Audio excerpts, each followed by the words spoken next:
80 शब्द प्रति मिनिटचे संपूर्ण व्हिडिओ बघण्याकरता प्रत्येक व्हिडिओच्या डिस्क्रिप्शनमध्ये दिलेल्या लिंकवरती क्लिक करा. रेडी.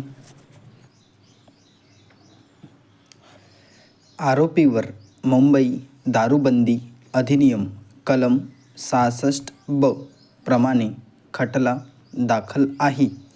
त्याच्यावर दोषारोप ठेवण्यात आले असता त्याने गुन्हा कबूल नसल्याचे व खटला चालविला असल्याचे सांगितले. आरोपीचा बचाव हा पूर्णतः नकारात्मक आहे. सदर खटल्यामध्ये खालील मुद्दे उपस्थित होतात व त्यांचे निवाडे खालीलप्रमाणे देत आहेत.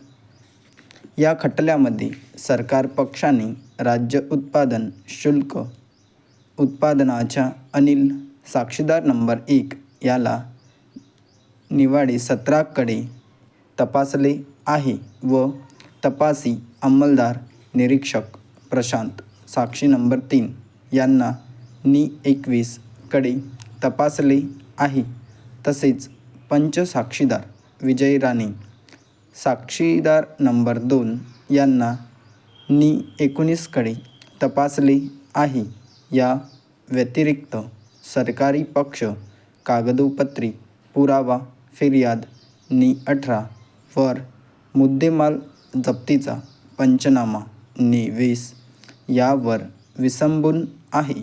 आरोपीला सिद्ध दोष ठरविणेकरिता राज्य उत्पादन शुल्काचा जवान राठोड साक्षीदार नंबर 1 व निरीक्षक साक्षीदार नंबर 3 यांनी आपल्या साक्षीमध्ये असे सांगितले आहे की दिनांक 7 ऑक्टोंबर 2003 रोजी संध्याकाळी 5:44 वाजता कल्याण येथील जोशी बाग भागामध्ये इतर कर्मचारी व पंचासमक्ष छापा टाकला असता आरोपीच्या कब्जामध्ये गावठी दारूने भरलेला कॅन मिळून आला म्हणून पंचासमक्ष नमुना कॅनमध्ये गावठी दारू नमुना म्हणून घेण्यात आली व उर्वरित मुद्देमाल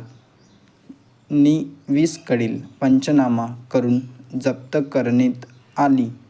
पंच साक्षीदार राणे साक्षीदार नंबर 2 यांनीसुद्धा आपल्या साक्षीमध्ये दिनांक 7 ऑक्टोंबर 2003 रोजी राज्य उत्पादन शुल्क विभागाच्या पोलिसांना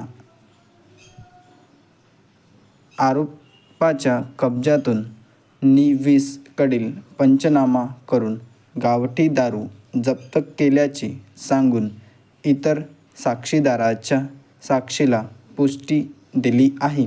सदर साक्षीदाराच्या साक्षीला आरोपीतर्फे उलट तपासणी घेण्यात आली, परंतु आरोपीला फायदा होईल असे कोणत्याही साक्षीदाराने उलट तपासणीमध्ये कबुली दिली नाही. यावरून सरकार पक्षाने आरोपीच्या कब्जातून घटनेवेळी तथाकथित मुद्देमाल जप्त केलेबाबत सबब पुरावा दिला